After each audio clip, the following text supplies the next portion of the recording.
باوقار گفتگو کریں گے اور ایسی گفتگو کریں گے جس سے سامنے والا جو ہم سے بڑا ہے، معزز ہے، اس کی توہین نہ ہو۔ تو اس لیے جب عام بول چال میں یہ ہوتا ہے، عام گفتگو میں ہوتا ہے، تو پھر خط میں بھی اس بات کو ملحوظ رکھا جائے گا۔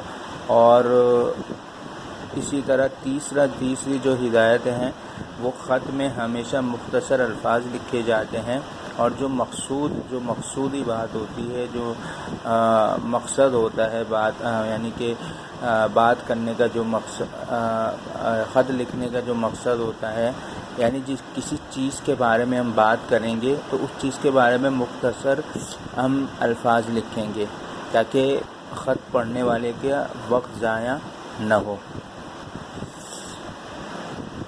نمبر 4 پہ جو ہدایت لکھی ہوئی ہے وہ ہدایت یہ لکھی ہوئی ہے کہ خط میں کوئی غیر ضروری باتیں نہیں کریں گے۔ مثلا ہم خط میں پانی کے بطور مثال پیش کر رہا ہوں آپ کے سامنے کہ خط میں ہم پانی کے بارے میں لکھ رہے ہیں تو ہم پانی کے بارے میں ہی لکھیں گے، پانی کے بارے میں ہی بتائیں گے۔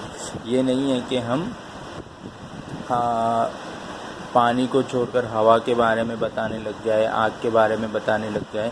تو غیر ضروری باتوں سے اور فضول باتوں سے خط میں پرہیز کرنا چاہیے، اور خط کو بالکل صاف اور خوشخط لکھنا چاہیے۔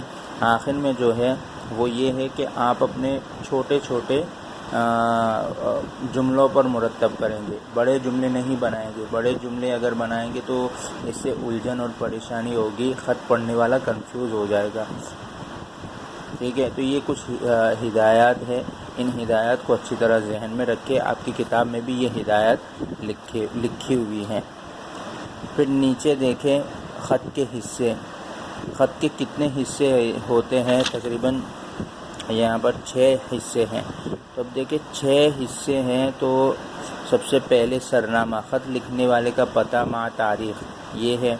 پھر نمبر 2 پہ القاب و آداب، نمبر 3 پہ ابتدائی سطور، نمبر 4 پہ نفس مضمون، نمبر 5 پہ اختتامی سطور، نمبر 6 پہ کاتب یا لکھنے والے کے حوالے سے آداب و القاب لکھیں گے۔ اب خط کے یہ جو حصے ہیں 6 حصے، اس کی پوری تفصیل نیکسٹ پیج میں آ رہی ہے، وہ آپ کو بتا رہے ہیں، وہ آپ کو ابھی میں بیان کر دیتا ہوں۔